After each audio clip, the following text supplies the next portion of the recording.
Assalamualaikum warahmatullahi wabarakatuh. Innal hamdalillah nahmaduhu wa nasta'inuhu wa nastaghfiruh wa na'udzu billahi min syururi anfusina wa min sayyiati a'malina. May yahdihillahu fala mudhillalah wa may yudlilhu fala hadiyalah. Asyhadu an la ilaha illallah wa asyhadu anna Muhammadan 'abduhu wa rasuluh. Allahumma salli ala Muhammad wa ala ali Muhammad. Rabbi shrah li sadri wa yassir li amri wahlul 'uqdatam min lisani yafqahu qawli. Alhamdulillahirabbil alamin, segala puji hanya bagi Allah yang telah memberikan kenikmatan yang luar biasa kepada kita semua. Salawat serta salam semoga selalu tercurah kepada Rasulullah Muhammad sallallahu alaihi wasallam, yang semoga kita semua nanti diberikan syafaatnya di yaumil akhir nanti. Untuk kali ini saya akan membahas mengenai merancang keluarga di syurga. Qala Allah Ta'ala fil Qur'anil Karim, a'udzu billahi minasyaitonir rajim. Ya ayyuhalladzina amanu qu anfusakum wa ahlikum nara وقودها الناس والحجارة عليها ملائكة غلاد شداد لا يعصون الله ما أمرهم ويفعلون ما يؤمرون. Yang artinya, wahai orang-orang yang beriman, jagalah diri kalian dan keluarga kalian dari api neraka yang bahan bakarnya adalah manusia dan batu, yang penjaganya adalah malaikat-malaikat yang kasar, yang keras, yang tidak mendurhakai Allah terhadap apa yang diperintahkannya, dan selalu mengerjakan apa yang diperintahkan. Dari ayat ini, ayah bunda yang dirahmati Allah mengingatkan kepada kita semua bahwa meniti karir keluarga itu bisa diukur dari sejauh mana kita mampu menghantarkan keluarga kita ke gerbang pintu surga. Ketika kita gagal menghantarkan keluarga kita ke pintu surga, maka bisa dipastikan bahwa kita sudah gagal dalam meniti karir keluarga. Dalam hidup ini, sekurang-kurangnya ada tiga karir. Yang pertama ialah karir pendidikan, yang kedua adalah karir pekerjaan, dan yang ketiga adalah karir keluarga. Karir pendidikan pasti akan ada selesainya, sedangkan karir pekerjaan sudah pasti akan ada pensiunnya. Sedangkan karir keluarga tidak akan pernah selesai hingga 7 turunan sekalipun. Sehingga kita tahu bahwa dalam membentuk keluarga sakinah itu bukan hanya di dunia saja, tetapi juga nanti sampai di akhirat nanti. Kemudian kita tahu dimanapun, apapun status kita akan kembali ke rumah. Mungkin saat ini kita kembali ke rumah sebagai seorang anak. Bisa jadi di kemudian hari kita kembali ke rumah sebagai seorang suami. Bisa jadi sebagai seorang istri, seorang menantu, seorang kakek atau nenek, dan sebagainya. Yang jadi pokok permasalahannya ialah apakah kita kembali ke rumah itu dalam menjadi orang yang baik atau tidak. Ketika kita kembali ke rumah menjadi orang yang baik, maka sudah bisa dipastikan kita akan bisa membentuk keluarga yang sakinah, mawaddah, warahmah. Seperti kata Rasulullah SAW, sebaik-baik kalian adalah yang paling baik terhadap keluarganya. Dalam membentuk keluarga yang sakinah, semua itu berawal dari tujuan. Tujuan yang jelas itu adalah modal utama untuk kita semua. Dan ini adalah tugas seorang suami.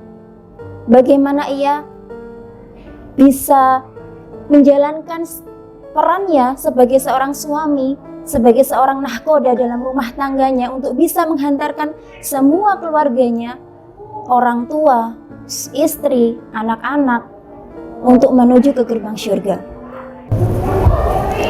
Ada kisah seorang pelancong yang bertanya kepada 7 pekerja bangunan, Ditanya oleh para pekerja ini, "Bapak sedang mengerjakan apa?" Jawaban dari mereka bermacam-macam. Pekerja yang pertama, dia menjawab, "Lihat aja sendiri." Kemudian pekerja yang kedua menjawab, "Saya sedang membangun sebuah tembok." Kemudian pekerja yang ketiga menjawab, "Saya sedang membangun sebuah bangunan." Pekerja yang keempat, dia menjawab, "Saya sedang membangun sebuah masjid." Pekerja yang kelima, dia menjawab dengan tersenyum, "Saya sedang membangun peradaban dunia." Kemudian pekerja yang keenam, berbeda lagi jawabannya. Dia tersenyum dan dengan wajah berseri seraya mengatakan, "Saya sedang membangun rumah saya di surga." Sedangkan pekerja yang terakhir, pekerja yang ketujuh, dia menjawab dengan mantap, "Saya sedang membangun peradaban dunia dan membangun rumah saya di surga." Masya Allah. Padahal mereka sama-sama mengerjakan sebuah bangunan, tetapi jawaban dari mereka itu beraneka ragam. Ini diibaratkan seorang suami. Seorang suami dalam rumah tangga, ia adalah pemimpin dalam keluarganya. Seorang suami harus mampu memberikan contoh, harus mampu mempunyai visi yang jelas, bukan hanya visi di dunia tetapi juga nanti sampai ke surganya.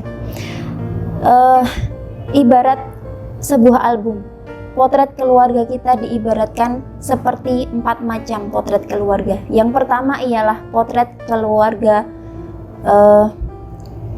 arena tinju.